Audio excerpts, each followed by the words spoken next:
What have we got to treat for you today? This is a W&J Jeffrey hammer gun. It is not particularly original, and we've been asked to give it a strip and clean, and I thought we'd share this little sort of Frankenstein with you, to be fair.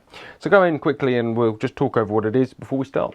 So on the rib we have W&J Jeffrey & Co. Limited, 13 King Street, St James's Street, London.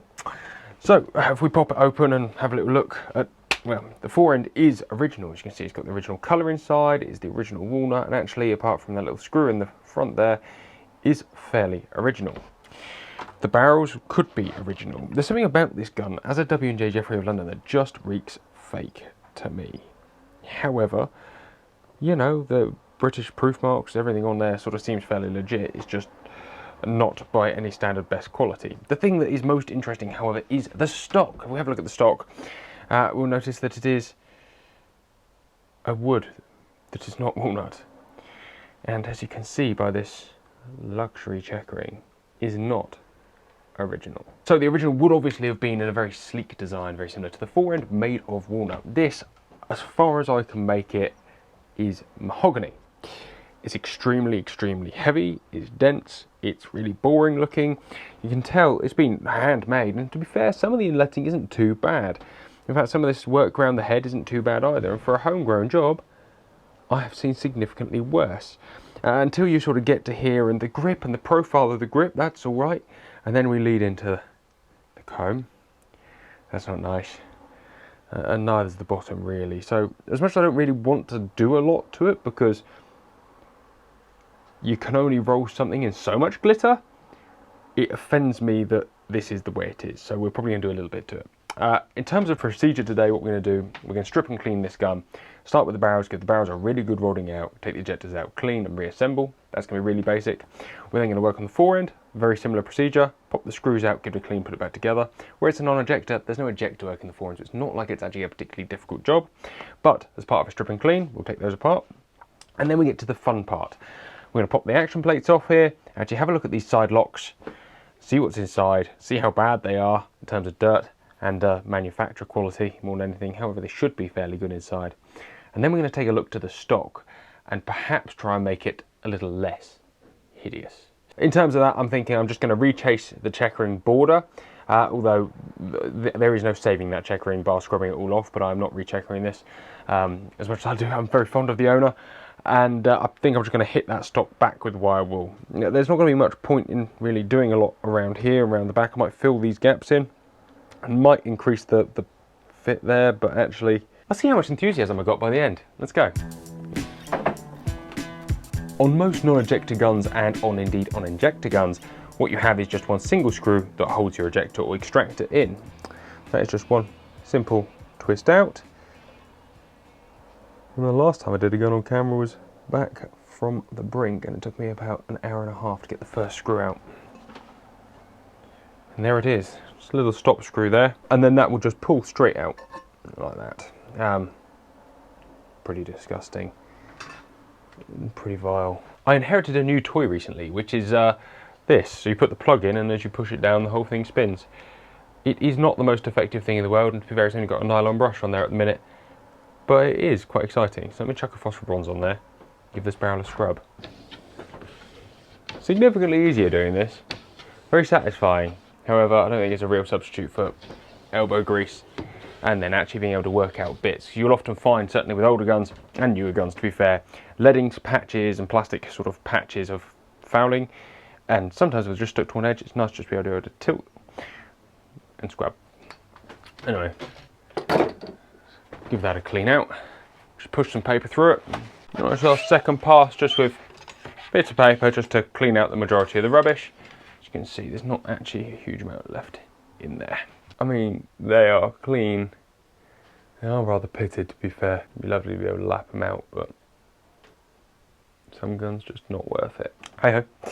Let's give her a clean. So we're just going to focus around this headwork here, because it is disgusting. So it's actually become quite evident that somebody has tightened this gun with a hammer, which is never that healthy. And then all the holes, the little dimples that it would have had, have filled with rust. So I'm just using a little bit of 600 grit just to run over the high spots before investing a little bit more time in it.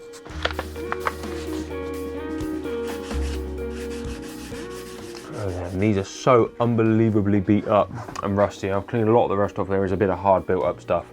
So I'm just using, again, 1200 now just to remove the tops off. And to be fair, I'll probably leave these lumps silver. No, I might black them. Who knows? We'll see how it looks when it's all together. But at the end of the day, it will stop it being quite so nasty to open and close, because the actual operation was a bit off. And a lot of that is due to just excessive peening around the edges and damage.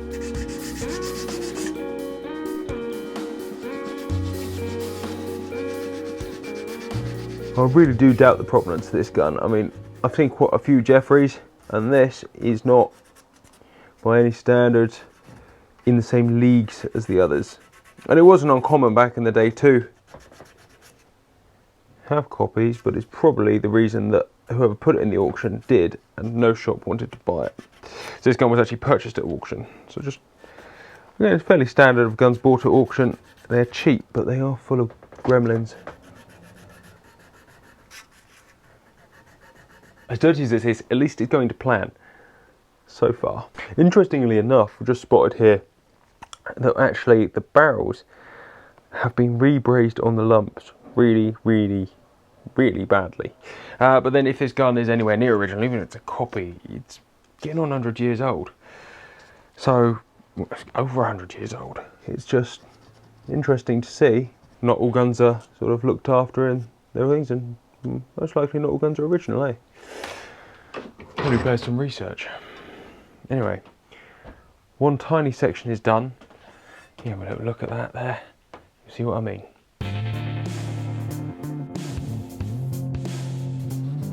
There's actually a dent goes in there that's been raised at some point, I reckon. Those beauties, at least if you buy something at auction, it is at least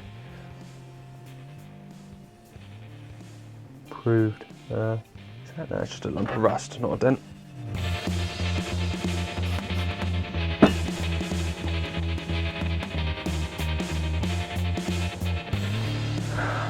It's worth saying, Mr. P, that actually this gun isn't worth this effort. And if we didn't like you, I would have recommended that this was a binner. But luckily, we do. So, anyway, we continue. The barrels are done. All we do now is just wipe them over. Right, and we are done. You see, plenty of brown coming off of it. And to be fair, you can see what I can see.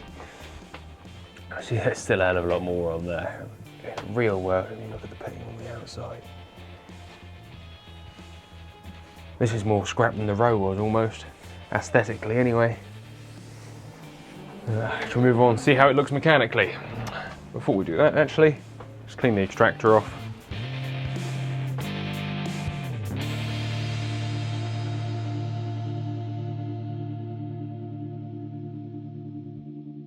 Well, surprisingly, this fore end is actually quite clean, which is really nice.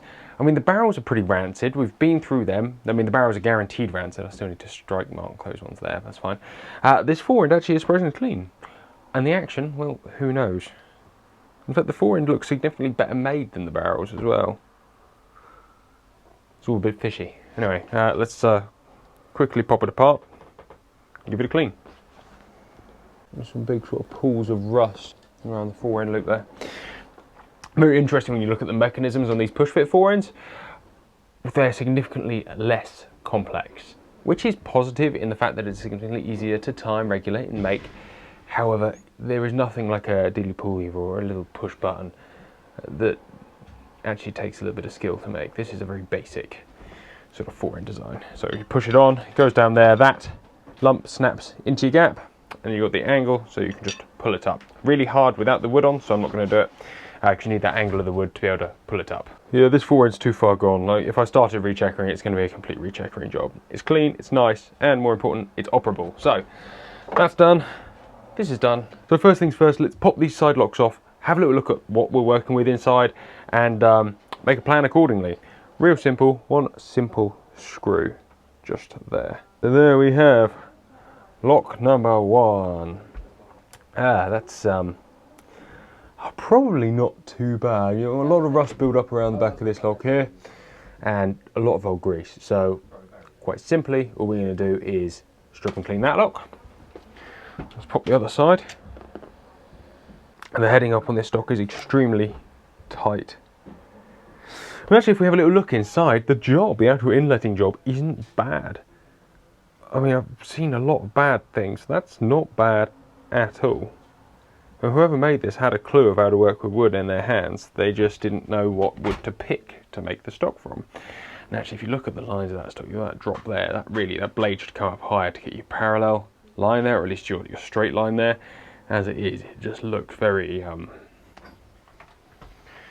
wrong. Anyway, what about that other lock? Fairly similar story, really. A little bit less rust build up, but still plenty enough. Anyway, let's go.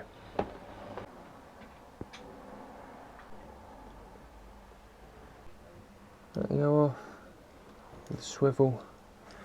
Unscrew that from the back, and we'll be done. Cut. And we have lift off. As you can see, we have W.J. Jeffrey and Co. Limited. You can still see all those lines, the sort of grain of the metal, the hardness there from the guller hardening, the pattern it leaves in the metal there.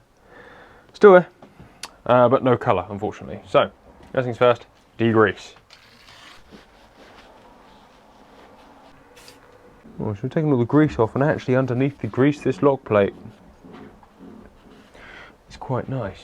Give it a wipe, you have a little look. You've still got some of that original colour there, still a bit of dirt, a few wear marks, but actually, internally, it's not half as bad as I expected, but they often aren't, as long as they're lubricated correctly. Or lubricated at all, as the case may be. Alright, so that's your lock plate nice and clean. And now to start reassembling. And as we reassemble, we shall clean, put it together, clean, put it back in, clean, put it back in. Before doing anything else, I'd just like to put a real thin coat of grease straight over the whole plate. Never think it hurts, in fact, it does quite the opposite. It's good for it. All rust build up here on the sear. Nothing major at all. It's quite nice actually. It's actually some really hard rust spots. Oh yeah, it's all part of the fun. Sear's clean. Just to clean the bridle off. Now, so what I'm doing here, another sign that this gun is a very poor quality actually, is the fact that this was left a really high grit. All the edges are peened up.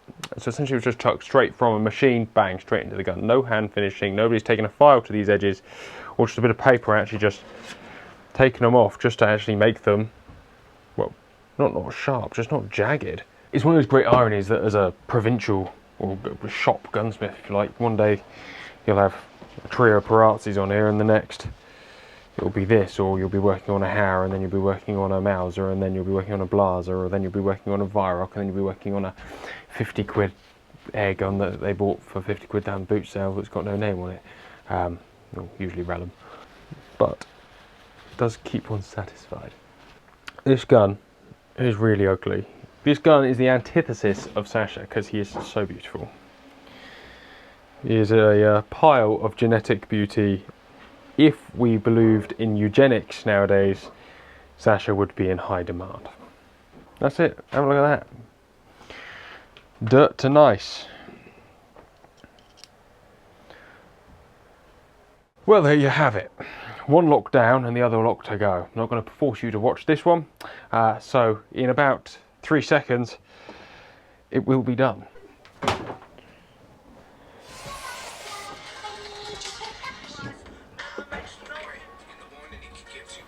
So I'm having a bit of a moment. All 3 screws, let alone the one, the tang screw that's hidden inside under the is not moving. This one is off center and damaged, and it's old damage. I have a feeling that that is not coming out. These other screws might, but I'd have to put them in the magical compression jig, or else they're going to end up damaged screws. I'm stuck halfway between sort of thinking whether to follow my heart, which says very much along in the lines of just do it, do it, do it, in my head, which says There's only so much money we're supposed to spend on this gun. The amount of dirt and time I've spent so far on it, I could have serviced 2 other guns. It's been that bad. And I think at this point I am going to say enough is enough. I am done. I might just chase the borderline out on the checkering. I think that will be us. But I'm going to have 5 more minutes persisting on these screws, because if I can just get it to budge, I just want to, like, give me a little something back. Just a little something back. As opposed to just causing me frustration. Because I'm having deja vu here. And I understand that it could be an unlucky Sasha. And it could in fact be Sasha, who is the bad omen. Alright. That one has decided to go. This doesn't mean I'm going to do it, it just means that one's decided to go. You've heard of VE Day, Victory in Europe? Well, we've just had VW Day, Victory in the Workshop. This screw removed. If you look at it, you'll be able to tell why it was quite so sat in there. There's not so much screw as lump of rust that could have been screw once. Anyway, one final pin to take out and we'll go. Okay, it's completely official. I have been defeated. I've been defeated by this WJ Jeffrey in the department of screw removal. And that has 2 reasons to it. The first is this. I'm going to have to drill and destroy that screw and then make a new one. And the second part is that I will not have the heart to charge this man for doing it. I'm going to run a stone over that screw. In fact, I'm just going to run some paper over that screw. Certainly you can see where this screw wasn't sat originally and where it was sort of damaged before. And now actually having just taken some paper over the top of it, you can see some real gouge marks on the trigger guard where clearly they took, more than likely, a Dremel and just skimmed it over the top to take the edges off. Which is a shame.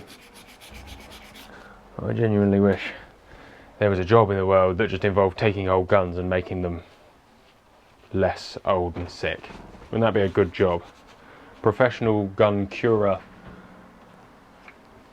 without any economical, financial constraints. You could take a gun like this and bring it to its former glory, funded by the government or a museum somewhere. Anyway, it's enough fantasizing about jobs that don't exist. Just going to pull the nipples out. I'm not going to take this part and pull the nipples out. I'm going to give it a good clean, give it a good wash out. Give the nipples, I'm going to polish the nipples. You have to be gentle with them. To be fair, some guns quite like it when you play with the nipples quite hard. And other nipples are quite stiff, so they require more force.